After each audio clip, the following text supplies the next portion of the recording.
Espace TV. Espace TV, le 10 minutes.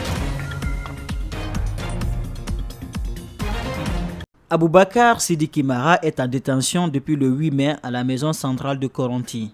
Ce syndicaliste est mis aux arrêts à la suite de sa mission à Boké, où il était parti pour sensibiliser les employés d'une société de transport minier. Le bureau exécutif de l'Union générale des travailleurs de Guinée impute la responsabilité de cette arrestation à l'USTG, qu'elle accuse d'avoir mené des actions qui ont conduit à l'arrestation du syndicaliste. Ce n'est pas juste une accusation, dans la mesure où nous avons les preuves, parce que la conversation du préfet avec Mara, nous l'avons, c'est enregistré et nous l'avons au moment opportun, ça va sortir.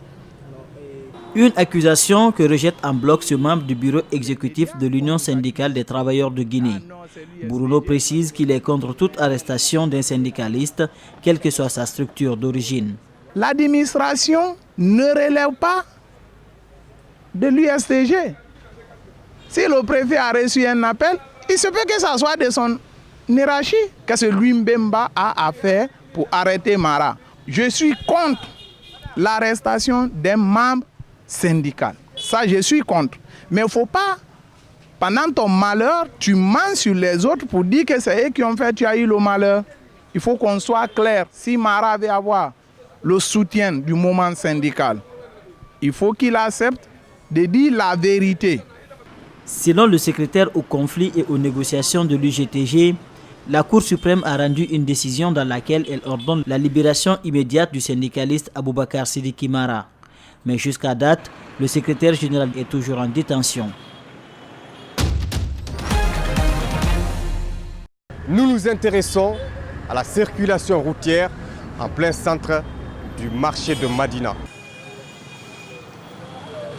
Comment tout cela se gère avec ces sorties de camions, la circulation des motos, la circulation des véhicules? Nous allons écouter quelques réactions de certains automobilistes qui prennent assez de temps dans ces embouteillages en ce mois saint de Ramadan. C'est l'indiscipline, mais en commençant d'abord par les autorités même, les militaires, les policiers, parce qu'ils vont venir nous trouver en file comme ça, là, au lieu de s'arrêter derrière nous, parce qu'ils font partie de la loi, parce que nul n'est au-dessus de la loi. Ils essaient de faire un double fil et ils vont essayer de passer à côté. C'est en Guinée où tu verras des gars de sécurité, même une seule personne dans un véhicule, il n'est pas en mission commandée, il met la sirène, il veut se frayer notre chemin pour pouvoir aller de l'avant, mais lui il est qui par rapport à nous autres? Nous nous approchons d'un policier pour avoir des précisions sur ces opérations de raquettes. Impossible, nous devons appeler son chef pour qu'il puisse communiquer avec nous. On a vu ici là pendant un bon temps, quand il y a eu les événements 2 et 3 février, et la circulation a été remise à la gendarmerie. Le carrefour le plus dangereux ici c'est Koza. Tu venais, tu passais et les yeux fermés. Tu faisais 2 laisses, tu passais à Koza les yeux fermés. Mais au fait, la police, ils sont là les gars, ils sont là après 1000 francs, 1000 francs. À longueur de journée, ce sont plusieurs centaines de véhicules qui sont bloqués sans issue à cause de la mauvaise régulation de la circulation routière au grand marché de Madina.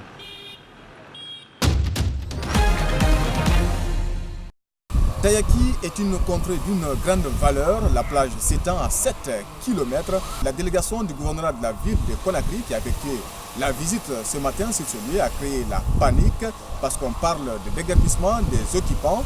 Dans ce postulat, les habitants ne veulent pas du tout coopérer, ils ne veulent pas quitter. Ils cherchent à conjuguer leurs efforts pour s'opposer à tout coup de force. Bon, personnellement, je me suis inquiet en tant que un débrouillard. Bon, si je vois que des grandes personnalités viennent rendre la visite sur mon terrain et puis faire le recensement, et puis d'une manière brusque là, comme ça, là, ça c'est inquiétant quand même. Ce responsable local tente de calmer les ardeurs. Pour lui, le gouvernorat de la ville de Conakry respectera les droits de tous les occupants. Gouverneur Nagay, parce que plan interdit. Le gouverneur de la ville de Conakry veut réaménager cet endroit après la réouverture des plages. C'est ainsi qu'il a décidé de déléguer des personnes pour recenser les occupants. Tayaki, c'est aussi le lieu où se pratique la pêche artisanale. Les pratiquants relatent le même état d'âme. Parce que nous ne sommes pas contents à l'heure actuellement parce que nous avons duré ici plus de 35 ans, les actions aussi sont là. Mais à l'heure actuellement, les missions du gouvernement sont venus ici pour faire les recensements. Pour l'instant, il est difficile de se prononcer à quel moment Mathurin et son cabinet procéderont au réaménagement de Tayaki, potentiellement touristique.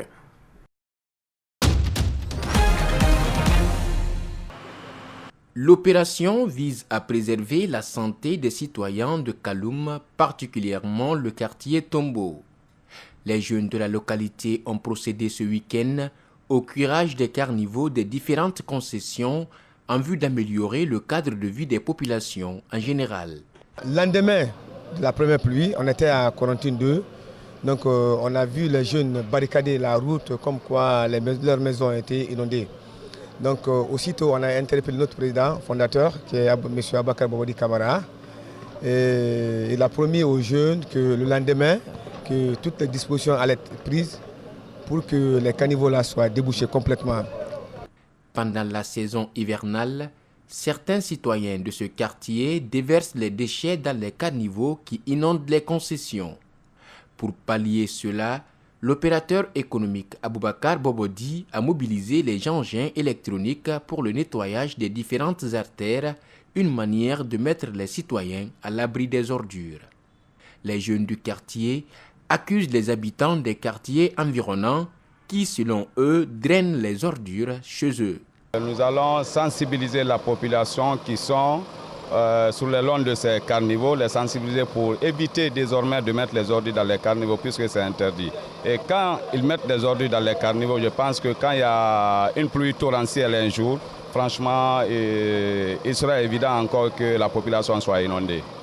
L'initiative est saluée par bon nombre de citoyens du quartier Tombo qui vivaient dans un environnement malsain. C'est bon de nettoyer, mais ne pas salir encore, c'est mieux.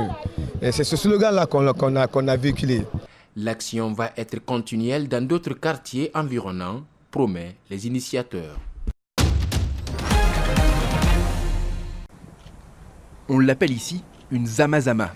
À 77 ans, Clara Maïtse est mineuse de diamants clandestines, ou plutôt l'été, car le gouvernement sud-africain vient tout juste de légaliser la pratique. Une amélioration pour elle qui n'a pourtant jamais eu peur de la clandestinité. Pourquoi j'aurais peur? Cette terre appartient aux Noirs.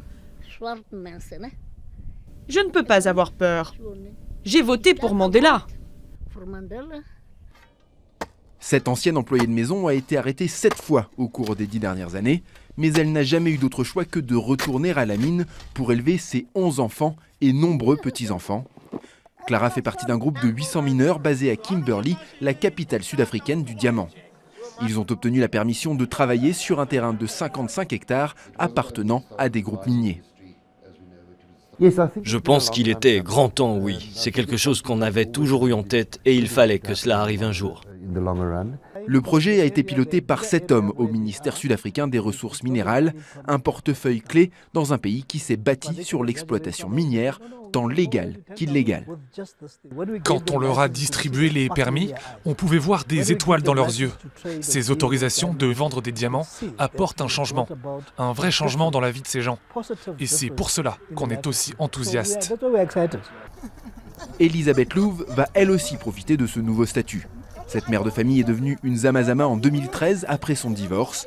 Jusqu'à la légalisation, elle était l'un des fers de lance de la mobilisation des mineurs. Obtenir ces permis, ça a été miraculeux pour nous. On est tous très heureux.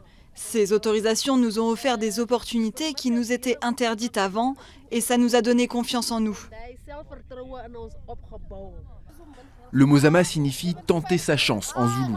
Une expression qui décrit bien les risques d'un métier difficile où les affrontements entre mineurs, police et compagnies de sécurité pouvaient être d'une grande violence. Mais pour Elisa et les autres, désormais, plus question de risquer sa vie pour pouvoir travailler.